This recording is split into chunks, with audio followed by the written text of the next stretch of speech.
நாடாளுமன்ற பட்ஜெட் கூட்டத்தொடர் வரும் 31ஆம் தேதி தொடங்குகிறது. அன்றைய தினம் பாரம்பரிய முறைப்படி மரபுப்படி திரௌபதி முர்மு, அதாவது இந்திய குடியரசு திரௌபதி முர்மு இரு சபைகளின் ஜாயிண்ட் பார்லிமெண்டரி கூட்டம் என்பார்களே அந்த கூட்டு நாடாளுமன்ற குழு கூட்டத்திலே உரையாற்றுவார். அதன் பின் பொருளாதார ஆய்வறிக்கை தாக்கல் செய்யப்படும். 1ஆம் தேதி நிர்மலா சீதாராமன், மத்திய நிதியமைச்சர் நிர்மலா சீதாராமன் தனது 8வது முழு பட்ஜெட்டை தாக்கல் செய்கிறார். அடுத்தடுத்து தாக்கல் 8வது முறையாக முழு பட்ஜெட்டை தாக்கல் செய்கிறார். அந்த பட்ஜெட்டில் பல்வேறு அம்சங்கள் இடம்பெற்றிருந்தாலும் முக்கியமாக வருமான வரி தொடர்பான 3 முக்கிய அம்சங்கள் இடம்பெறப் போவதாக நமக்கு தகவல் கிடைத்திருக்கிறது.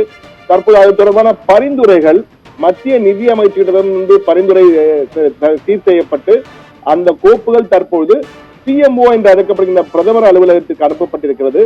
அங்கு பிரதமர் அமைச்சரின் அலுவலகத்தில் இருக்கின்ற அந்த கோப்புகளுக்கு பிரதமர் ஒப்புதல் கொடுத்து விட்டால் நிச்சயமாக அது வருகின்ற பட்ஜெட்டிலே அறிவிப்பாக வெளியாக இருக்கணும் என்று உறுதியான தகவல்கள் நமக்கு தெரிவிக்கின்றன. நிச்சயமாக அதற்கு ஒப்புதல் கொடுப்பார் பிரதமர் என்றும் நிதி அமைச்சர் வட்டாரங்கள் நமக்கு உறுதியாக தகவலாக தெரிவித்திருக்கின்றன.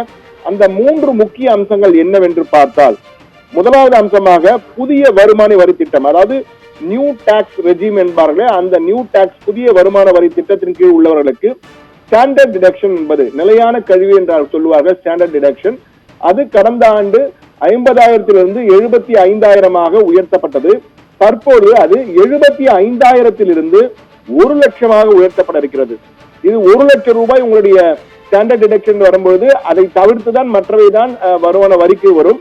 அப்போது பெரும்பாலானோர் கிட்டத்தட்ட இந்த 7 லட்சம் 8 லட்சத்திற்குள்ள ஆண்டு வருமானம் உள்ளவர்கள் அனைவருமே 10 லட்சத்திற்குள்ள உள்ள அனைவருமே பலன் தரக்கூடிய மிகப்பெரிய வாய்ப்பு இந்த 1 லட்சமாக உயர்த்தப்படும் பொழுது வரக்கூடிய வாய்ப்பு இருக்கிறது. அதே போன்று அந்த முதலாவதாக அந்த ஸ்டாண்டர்ட் டிடக்ஷன் 75,000 இருக்கிறது. அது 1 லட்சமாக உயர்த்தப்படும் என்ற எதிர்பார்ப்பு ஏற்பட்டிருக்கிறது. இரண்டாவதாக பார்த்தீர்கள் இந்த 12 லட்சத்திலிருந்து 15 லட்சம் வரை உள்ளவர் தற்போது 20% வரியை செலுத்திக் கொண்டிருக்கிறார்கள். இதற்கு மேல் உள்ளவர்கள் அனைவருமே 30% வரியை செலுத்துவார்கள். 15 லட்சத்துக்கு மேல் உள்ளவர்கள் 30% வரியை செலுத்தி வந்தார்கள். தற்போது 15 லட்சம் என்பது பெரும்பாலும் கிட்டத்தட்ட 40% 15 லட்சத்துக்கு மேல்தான் ஆண்டு வருமானம் வருகிறது. அவர்கள் எல்லாம் கடும் பாதிப்பு உள்ளாகி வந்தார்கள். அவர்களுக்கு ஏதுவாக தற்போது அந்த 15 லட்சத்திலிருந்து 20 லட்சமாக அந்த 12 15 இருக்குல்ல அது 12 20 லட்சமாக உயர்த்தப்பட இருக்கிறது.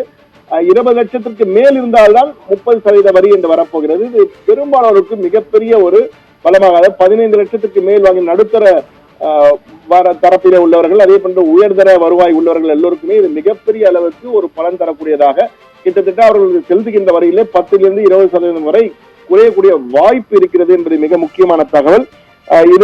இது ஆனால் இந்த கோப்புகள் அனைத்துமே பிரதமர் அலுவலகத்தில் இருக்கிறது. பிரதமர் ஒப்புதல் தெரிவித்தால் மட்டுமே அவை நடைமுறைக்கு வரக்கூடிய வாய்ப்பு இருக்கிறது.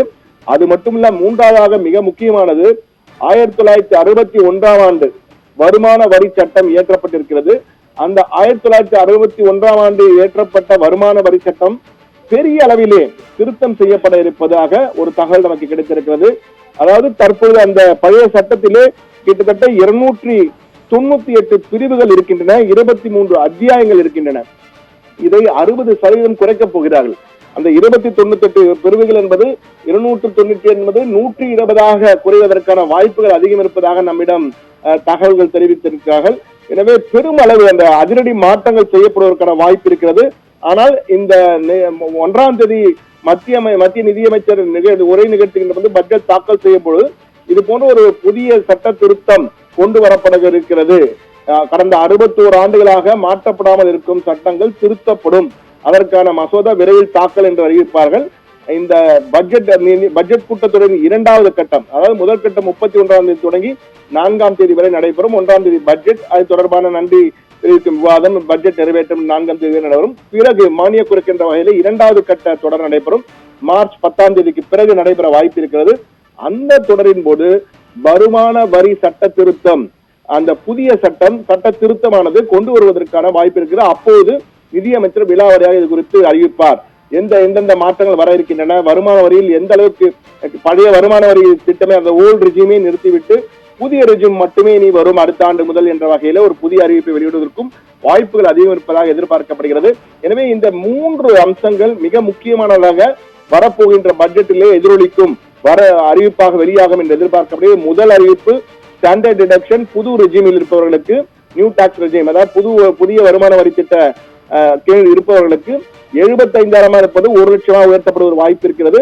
அதே போன்று 12 லட்சமா இருப்பது 15,000 இருப்பது 20 லட்சமா உயர்த்தப்படும். 20 லட்சத்திற்கு பிறகுதான் 30% வரி என்று வருவதற்கான வாய்ப்புகளும் இருக்கிறது. ஸ்லாபில் மேலும் ஸ்லாப் உருவாக்கப்படுவதற்கான வாய்ப்பு இருக்கிறது, அல்லது இருக்கின்ற ஸ்லாபை விரிவாக்கம் செய்யப்படுவதற்கான வாய்ப்பும் இருக்கிறது. மூன்றாவதாக சட்ட திருத்தம் கொண்டு புதிய சட்டம் கொண்டு வருவதற்கான வாய்ப்பும் அதிகம் இருப்பதாக தெரிகிறது. அப்ரஹாம், தகவலுக்கு நன்றி சண்முக சுந்தரம்.